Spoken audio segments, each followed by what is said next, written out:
Retro. Yeah. Electro. Tech. Oh yeah. Hey, turn the lights back on. Wow. Retro electro tech. When real audio ruled the world. Well, hello there once again, ladies and gentlemen. This is Retro Ernest of Retro Electro Tech. And here we have a Pioneer Model SX950 stereo receiver produced from 1976 to 1978. This delivers 85 watts per channel of eardrum slapping wholesome goodness into 8 ohms.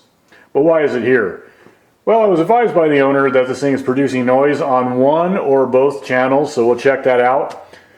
First, I'm going to get this thing naked, check to see if it's a boy amp or a girl amp, have it open up wide and say, "Aww," and go from there. If everything looks good, then I'm going to perform the safe power up. Of course, the obligatory piping in of signal and monitoring the outputs via the oh-so-silly-scope. So let's go ahead and get to it and see what is going on. Okay, so I know we're at a bit of a funky angle, but that's okay. I'm a funky kind of guy, so let me get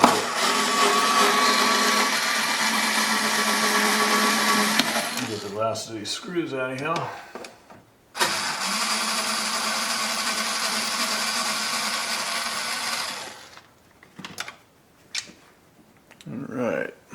All right, so let's get this cover lifted here, see what there is to see. I can't believe it. It's another amp shark. This one doesn't look that good though. It's like it's sick or something. Think dying? Eat your amp. Yeah, I think this thing is dead. You know, let me confirm what I suspect, and let me see here. Yeah, it's dead. And just as I thought, these things are eating caps, guys. Oh. Yeah. These things are eating caps. So you gotta watch these things. Especially in coastal states, you gotta watch these amp sharks. So anyways, let me remove his corpse and we'll get on with things. Okay, so now that this unit is void of dangerous marine life, I'm going to continue on with my brief cursory inspection. So from what I can see in here so far on the top side, things are looking a little bit crusty as far as accumulation and all that, but I don't see anything right off the bat. Although, is it possible that my eyes might miss something? Yes, of course. So that's why, again, as I always say, I go through and do more than one round, but everything is looking okay. I don't see anything obvious that's jumping out at me other than the amp shark. Good thing he was in his death throes, or else he certainly would have jumped out at me and latched onto my arm. That's what they do. But anyways, this is looking okay. So I'm going to go ahead and get this thing lifted and take a look at the bottom side real quick before the safe power up and go from there.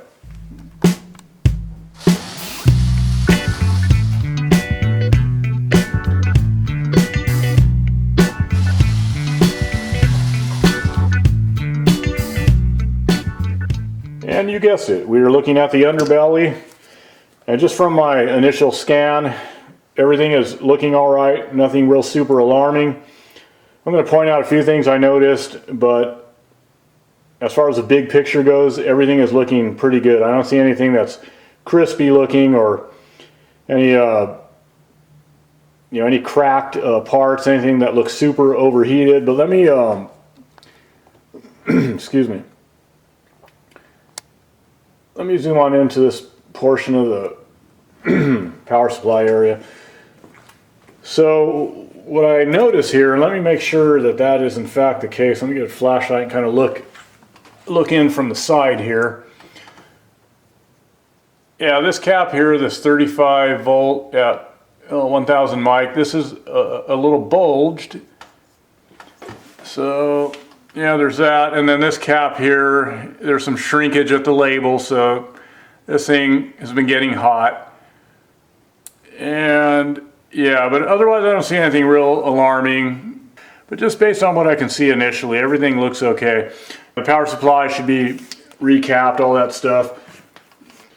Anyways, let me see. Yeah, I'm going to keep it current limited pretty good because, like I said, we got this bulging cap here. So as I go through and put signal in it and check everything and go through the controls and hunt down that noise source, or maybe I'm not going to have to hunt it down. Maybe it's going to be pretty apparent, depending on the source of noise. Otherwise, I want to keep it current limited, like I said, because again, I don't want this cap here to let loose and vent open. And anyways, yeah. So let me go ahead and get the signal in it and go from there. Alrighty, dim bulb time, current limiter time. So our DUT, device under test / stereo receiver, is plugged into the current limiter.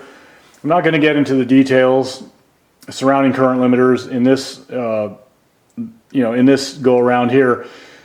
But yeah, it does just that. Limits the current to this device under test.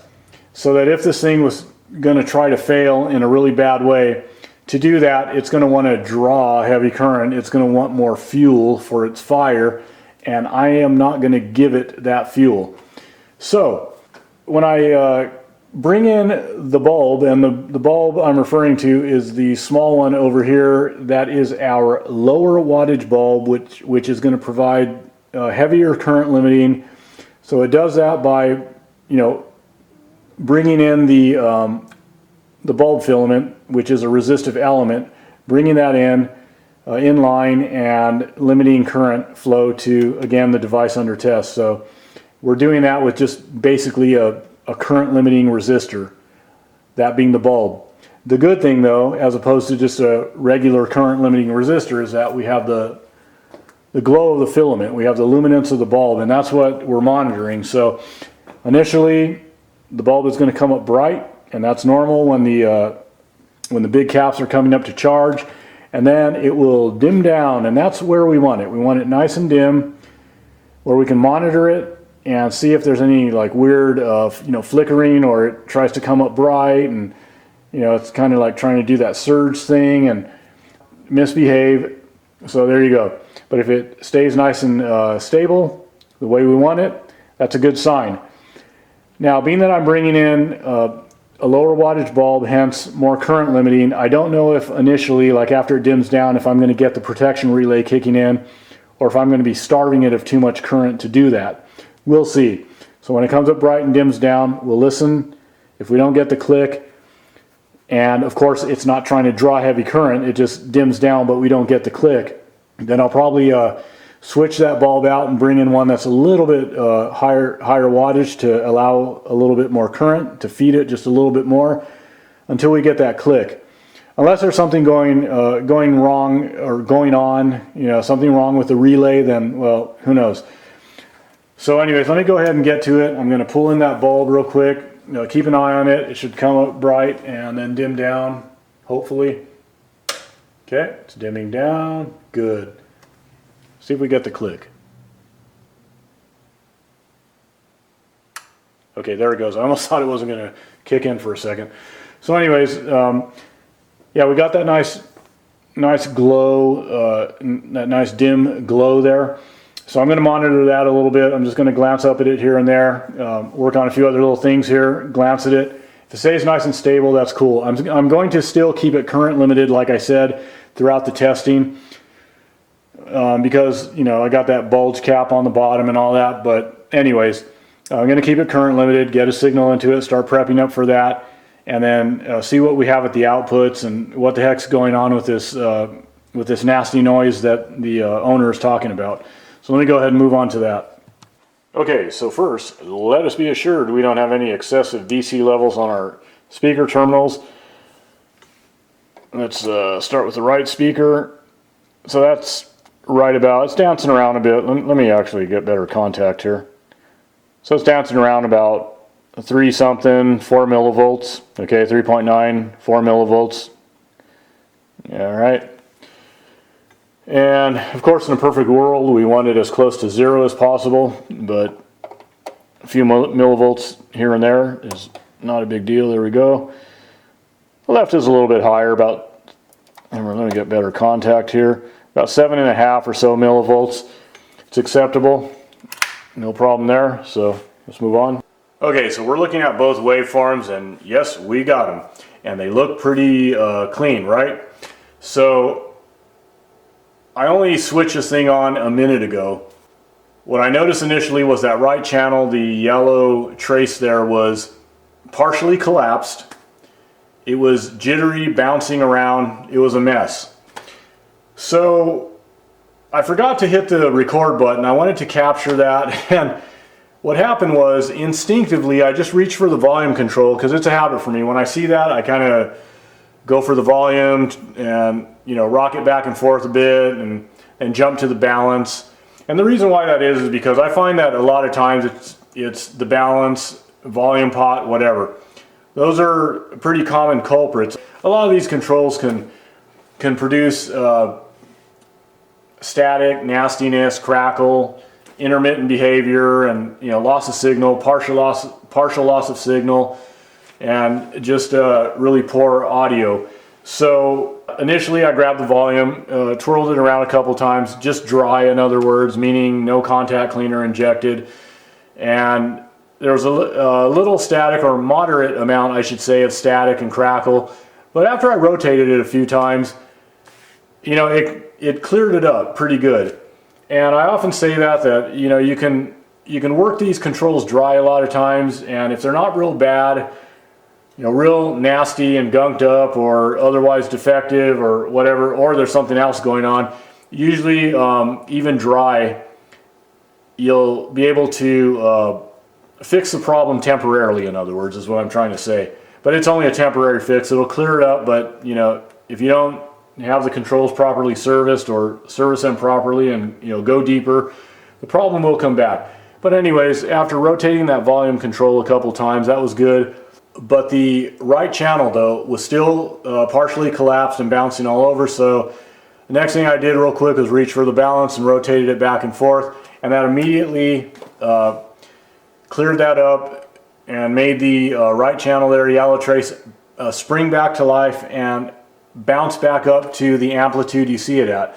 So both channels are fairly symmetrical, and that was just by giving the, you know, again, the balance control, you know, a crank back and forth, as simple as that. And then of course, you know, I worked it a little bit more, and that's cleared it up. So that's all I did. I haven't gone through all the rest of the controls. I'm just going to breeze through them real quick. I'm not even going to call them out because I'm only looking for any control that contributes to noise or intermittent behavior, loss of signal, all that stuff that I just mentioned. So let me just go through real quick, and I'm going to start messing with some of these tape controls, that's all, but I'm not going to call them out, really, the individual control. Just a little noise in that one. I saw a little pop of you know, some static or whatever, and not bad. Yeah, they're okay. Not too bad, nothing to write home about. High-low filters.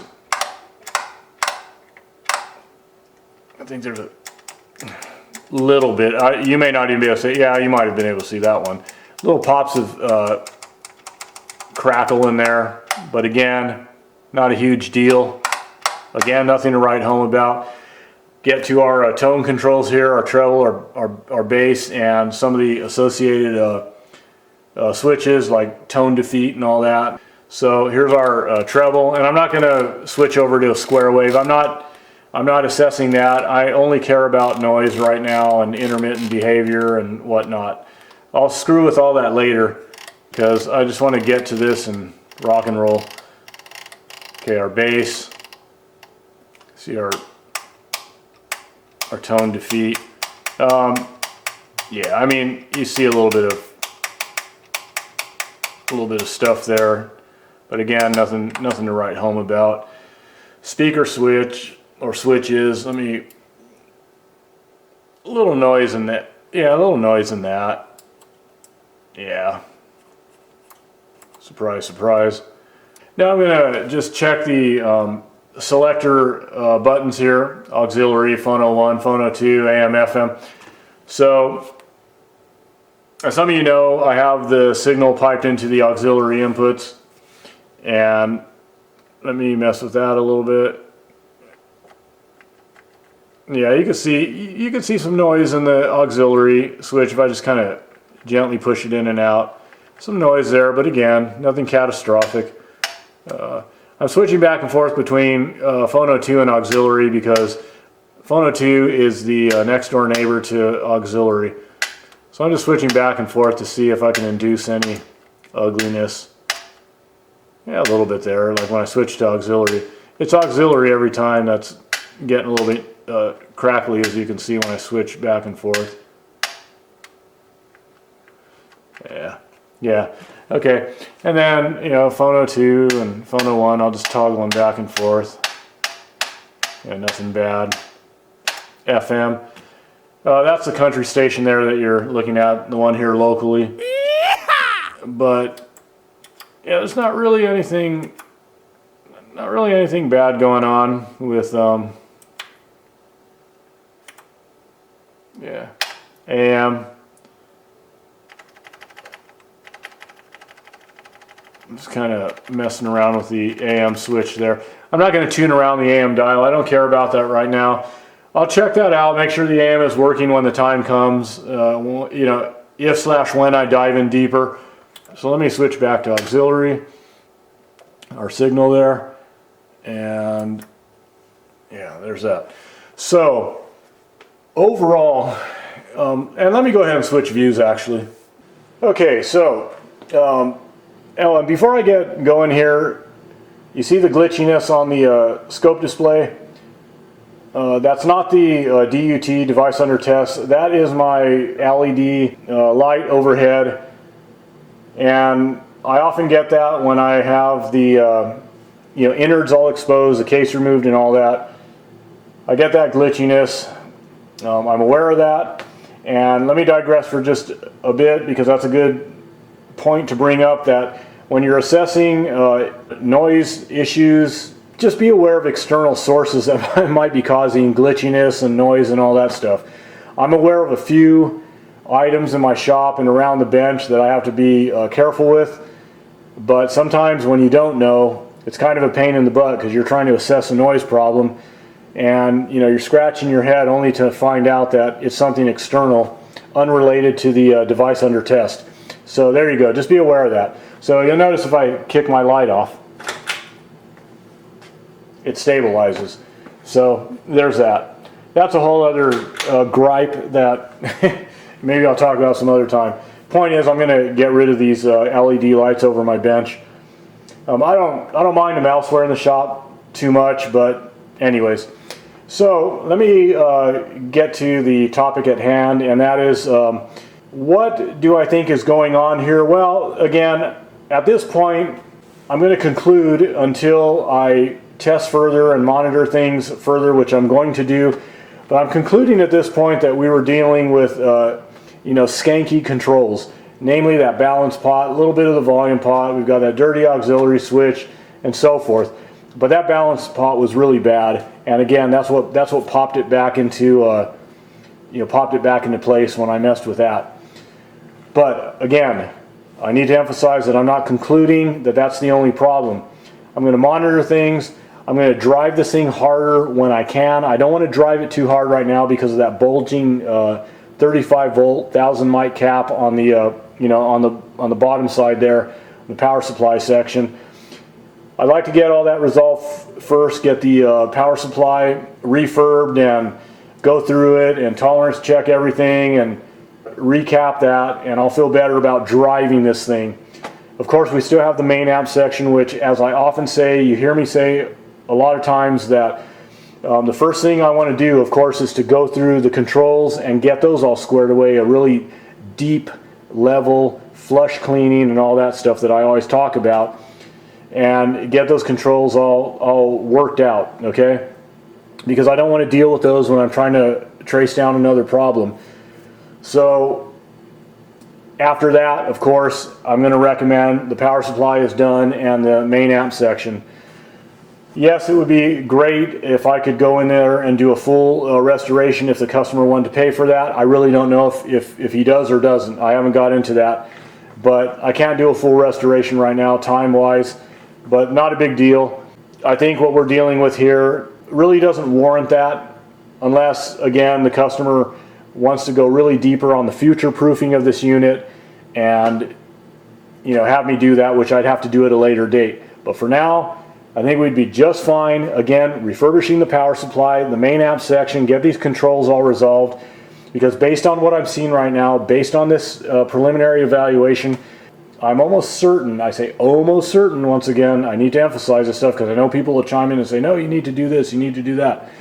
But just based on this, you're seeing it yourself. We have both channels, and everything's looking good. It's symmetrical after I screwed with the controls, and I think that's all we were dealing with at this point.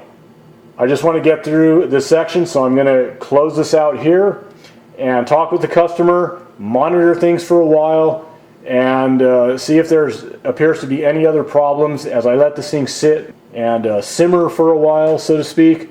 But other than that, I think we're looking good overall. So I'm going to end it here for now, but I can almost be certain that there's going to be some more video footage being rolled on this, a part 2 and all that, as I get into you know, the refurb of the power supply, the amp, go into some more testing, power test this thing, run it hard, run it heavy, and see if I can spot anything else going on. So, as I always say, guys, peace, love, music, and the vintage audio that brings it to your ears. Till next time. This has been a Spinning Head production.